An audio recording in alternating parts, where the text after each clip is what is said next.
पे क्या लिखा है, आई वी यू डे आएगा तो क्या लगाना है हमको, डू लगाना, तो यू डू पर तो हु के साथ एक वचन की सहायक क्रिया से नॉट लगा के मेन। हेलो दोस्तों, स्वागत है आपका हमारे channel DK English online classes में। तो देखिए आज की वीडियो में हम लोग पढ़ने वाले हैं इंग्लिश के सबसे मोस्ट इंपॉर्टेंट चैप्टर ग्रामर में। ग्रामर में हम लोग क्या पढ़ेंगे, सबसे जो ग्रामर हमारा जो सबसे बेसिक आधार है इंग्लिश का, वो है हमारा ट्रांसलेशन। अगर हमें ऑक्सीजन नहीं मिलेगी तो हम खत्म हो जाएंगे, मर जाएंगे। वैसे इंग्लिश में हम मरे हुए हैं बिना ट्रांसलेशन। अगर हमें ट्रांसलेशन का नॉलेज नहीं होगा तो इसका मतलब है कि हमारी इंग्लिश हमेशा वीक ही रहे। तो आज के वीडियो में हम लोग सबसे पहले पढ़ेंगे ट्रांसलेशन, बिल्कुल बेसिक से स्टार्ट करेंगे, वहीं से समझेंगे और ट्रांसलेशन की एक बेसिक सीरीज बनाएंगे जो हमारे लिए बहुत ही मोस्ट इंपॉर्टेंट है। तो चलिए हम लोग बात करते हैं सबसे पहले ट्रांसलेशन टेंस की, जहां से हमारी शुरुआत होती है वो है, सबसे पहला टेंस है हमारा present indefinite tense.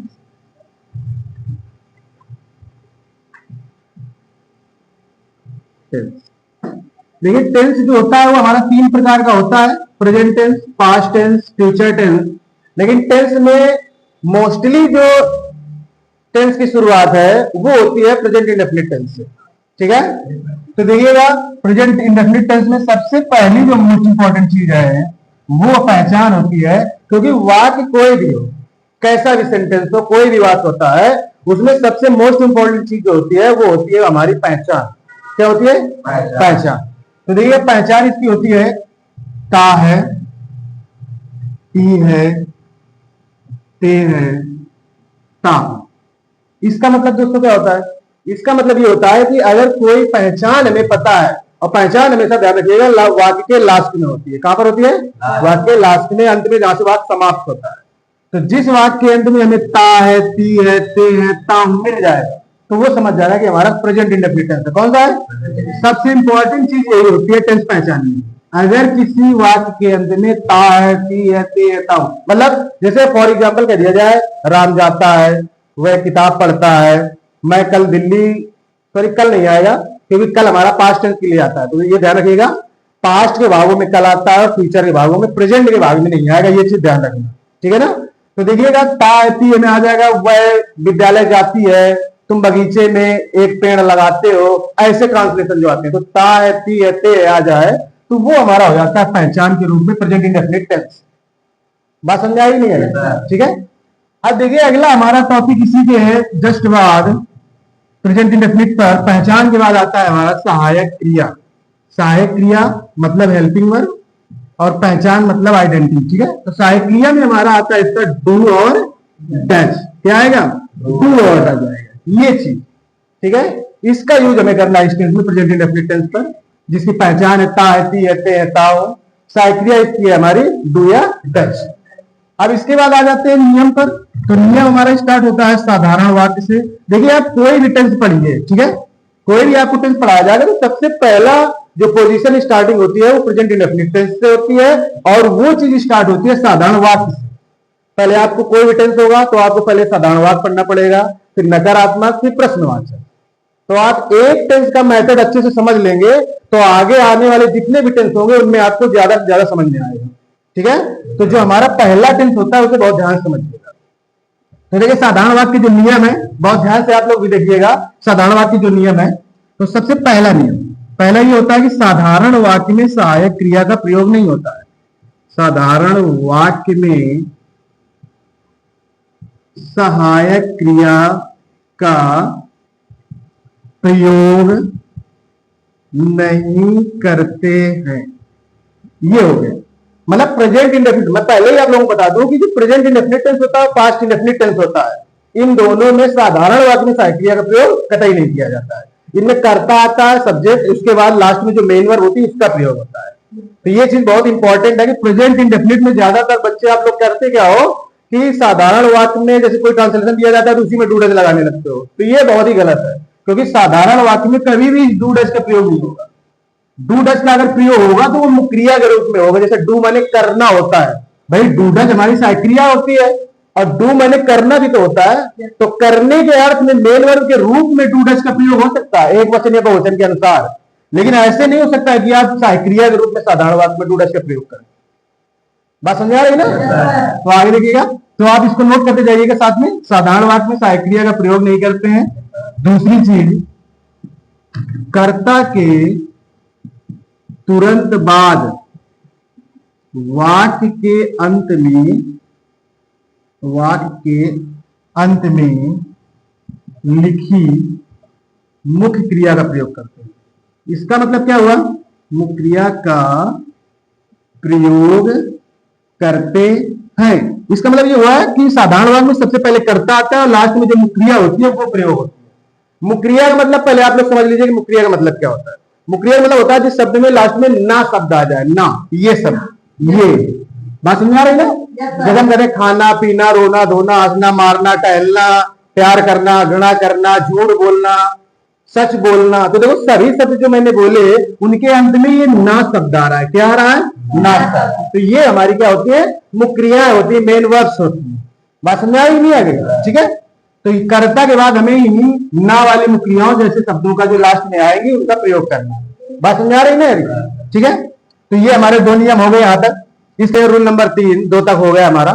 Rule number 3 में देखिएगा, रूल नंबर 3 क्या होता है, ध्यान से आप लोग नोट कर जाइए। ही सी इट, किसी का नाम तथा एक वचन कर्ता। एक वचन कर्ता मतलब जो चीजें एक सिंगल हो, एक वचन कर्ता। ही सी किसी का नाम तथा एक वचन कर्ता के साथ मुख्य क्रिया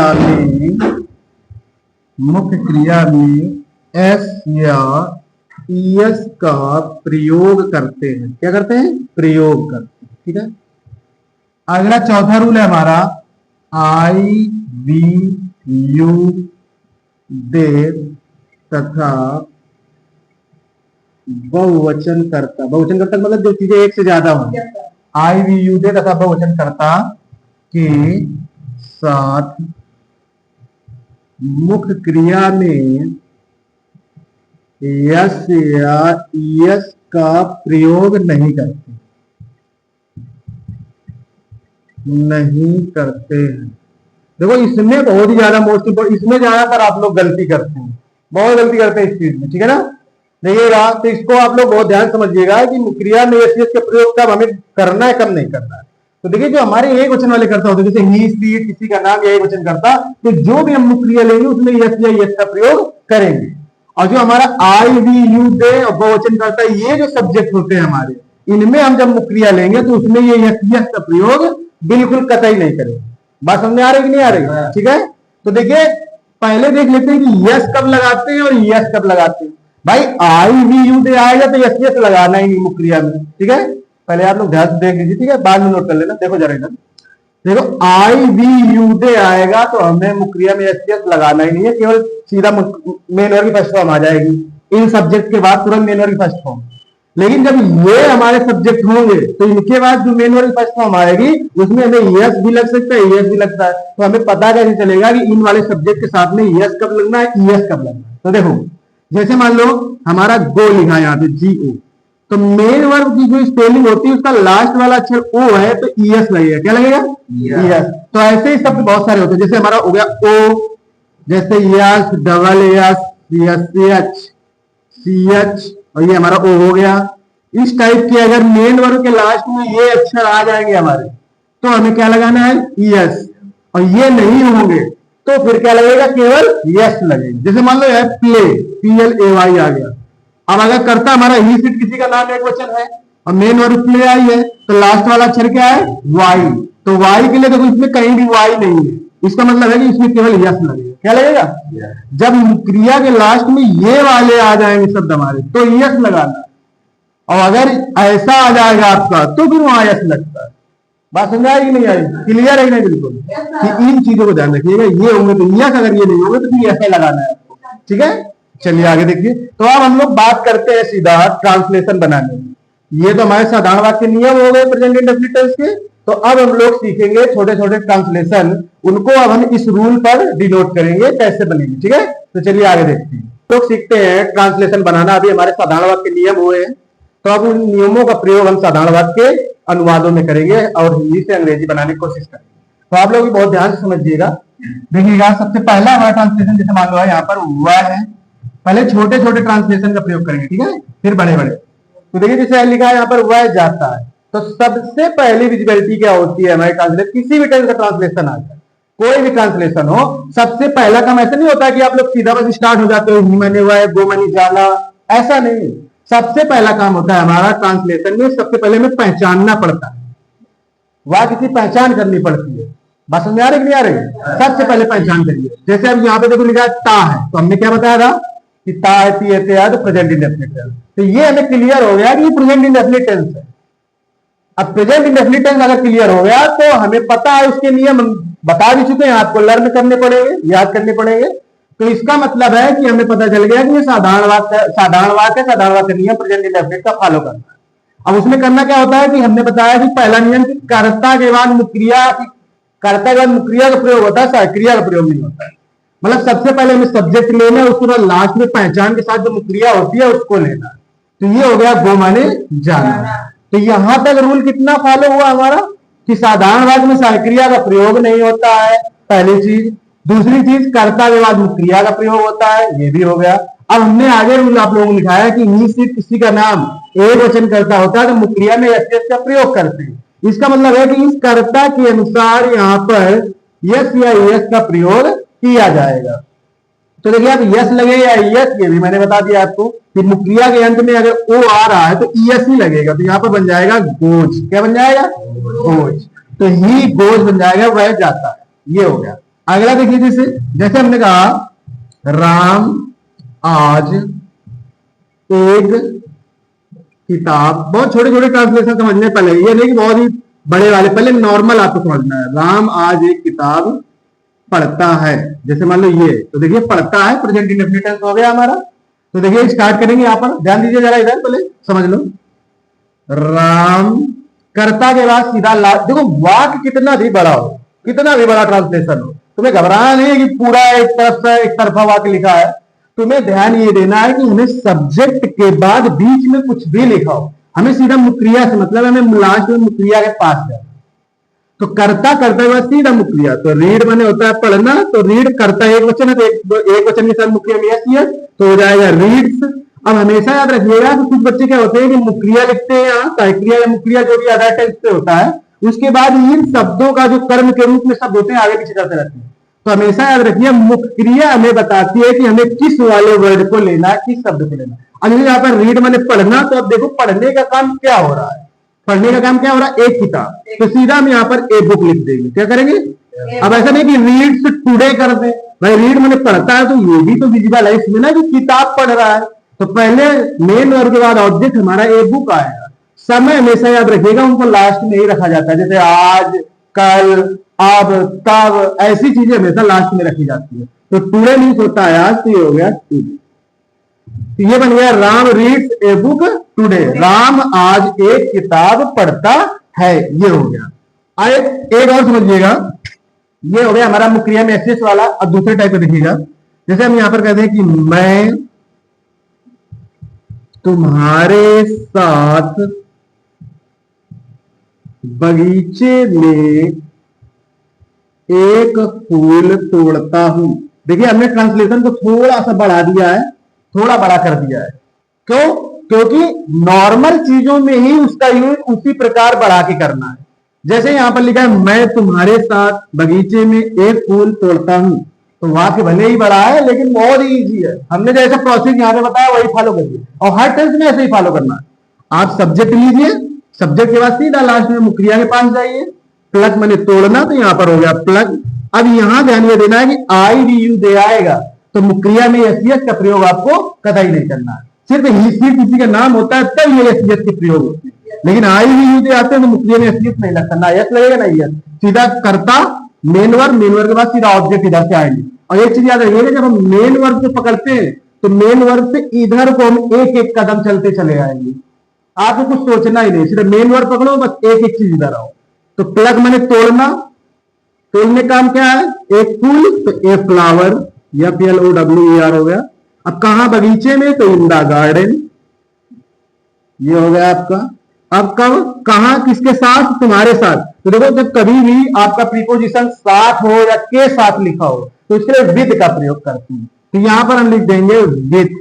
अब देखिएगा तुम्हारे की, देखो अब बहुत बड़ी चीज यहां पर सीखना, तो मोस्टली बच्चे क्या करते हैं कि उनको थोड़ा भी नॉलेज हो जाता है कि इसमें 2 डज लगेगा, साधारण वाक्य में ऐसा ऐसा होता है, तो वो सोचते हैं हमें टेंस पूरा आ गया, लेकिन वाकई में ये गलत बात है। इसी वजह से आप लोग वीडियो पूरा देखें ताकि आपको ज्यादा से ज्यादा समझ में आए। जब कोई ऐसी चीज हो जो तुम्हारे लिए ज्यादा से ज्यादा प्रयोगदायक बन जाए। भाई कभी कभी ऐसा होता है कि छोटी छोटी चीजों से हम बहुत कुछ सीख लेते हैं। अब यहाँ सबसे बड़ी चीज है सीखने वाली क्या है, यहाँ तुम्हारे की स्पेलिंग होती है यूर। बहुत ध्यान समझिएगा, जैसे देखिए यहाँ समझिएगा YOUR, योर माने होता है तुम्हारा, तुम्हारी, तुम्हारे, ये चीज, ठीक है। लेकिन यहां पर तुम्हारे की स्पेलिंग योर नहीं आए, ये बहुत ही मेन इंपॉर्टेंट चीज, मोस्ट इंपॉर्टेंट चीज है।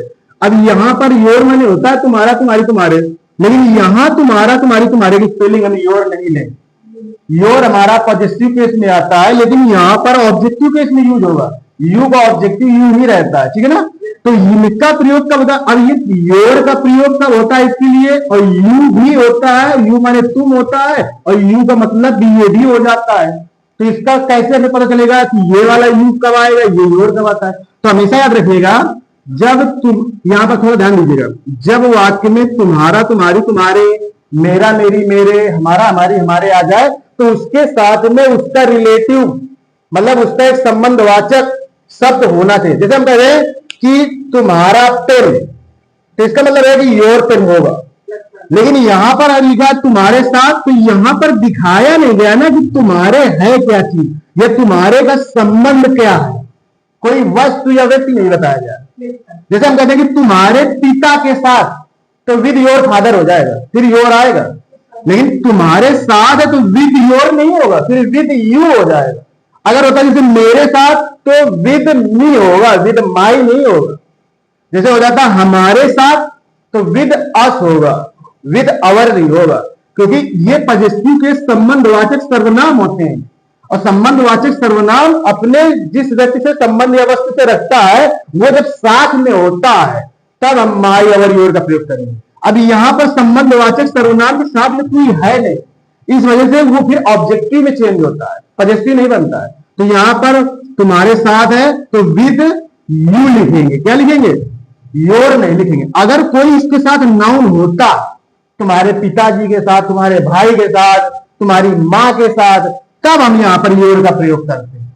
तो ये बहुत ही मोस्ट इंपॉर्टेंट चीज थी इसके लिए, ठीक है ना। तो समझ में आएगा नहीं ये चीज, ठीक है। आगे हम लोग बढ़ते हैं। तो ये हो गया, मैं तुम्हारे साथ बगीचे में एक फूल तोड़ता हूं, तो I plug a flower in the garden with you.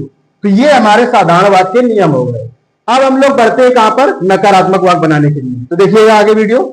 तो चलिए देखिए आगे हमारा जो नियम है वो निगेटिव सेंटेंस का है। तो देखिए बहुत ध्यान से, निगेटिव सेंटेंस का थोड़ा नियम है आपका, तो वो लिख लीजिए। अब देखो निगेटिव जो होता है वो इंट्रोगेटिव, प्रेजेंट इंडेफिनिट टेंस के नकारात्मक और प्रश्नवाचक वाक्यों में सहायक क्रिया का प्रयोग किया जाता है। तो देखिए कब, अब ये ध्यान देना है कि डज कब लगेगा, डू कब लगेगा। तो देखिए ही, लिखते जाइए फटाफट, ही, इट, किसी का नाम तथा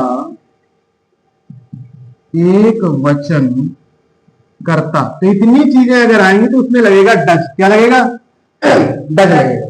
तो ही सिर्फ किसी का नाम तथा एक वचन करता है, इसका डज।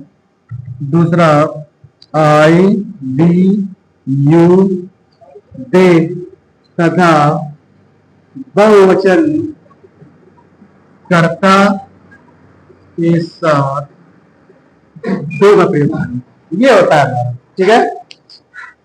तो देखिए नकारात्मक वाक्य बनाने का नियम आपके सामने है।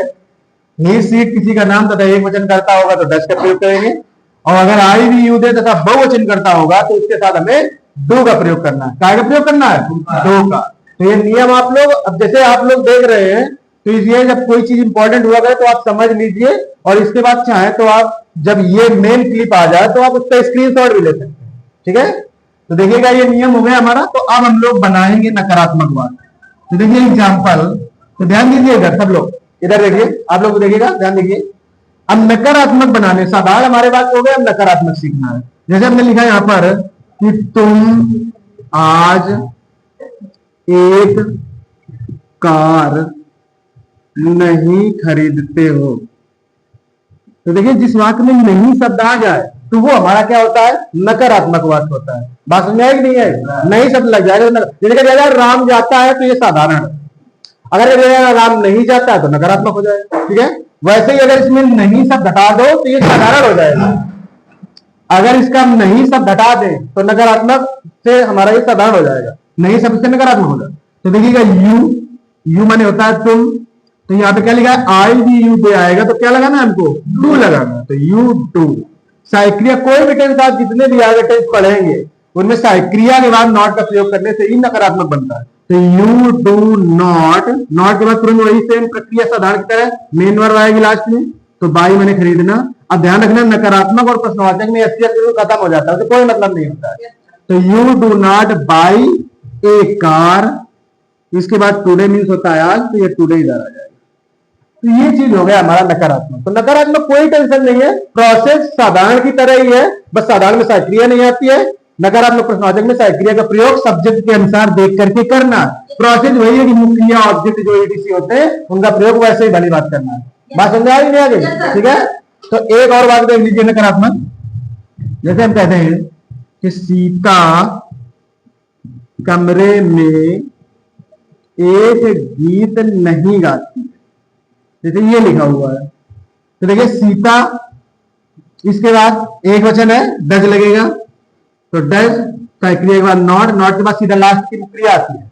तो सिंग माने गाना हो गया आपका, क्या गाती है एक गीत, तो ए सॉन्ग, क्या हो गया ए सॉन्ग। कमरे में तो in the room, in the room. तो ये हो गया नकारात्मक, कोई कठिनाई नहीं इसमें। इसमें बस कुछ नहीं करना है आपको, आई वी यू दे आएगा आई वी यू दे आएगा तो डू नॉट आएगा, ही सीट किसी का नाम आएगा तो डज नॉट का प्रयोग करना, ठीक है। अब हम लोग समझते हैं आगे प्रश्नवाचक वाक्य। तो देखिए हम लोग आगे बढ़ते हैं। आगे हमारा दिया गया है इंट्रोगेटिव सेंटेंस, साधारण वाक्य हो गया हमारा, नकारात्मक हो गया। इंट्रोगेटिव सेंटेंस, तो देखिए इंट्रोगेटिव जो सेंटेंस होता है वो दो प्रकार का होता है। हर टेंस में आपको दो प्रकार का इंट्रोगेटिव सेंटेंस पढ़ना है, प्रोसेस वही रहेगा, बस हेल्पिंग वर्ब में चेंजेस हो जाते हैं।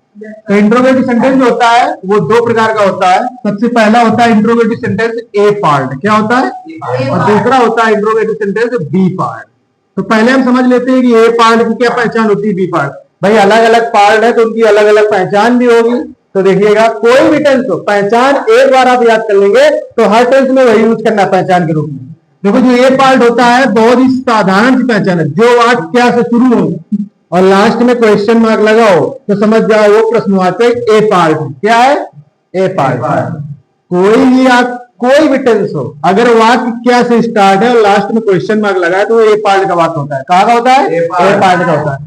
बी पार्ट की क्या पहचान होती है कि वाक्य का सब्जेक्ट होगा आपका स्टार्टिंग में और बीच में कहीं प्रश्नवाचक शब्द लिखा होगा। क्या लिखा होगा, प्रश्नवाचक शब्द।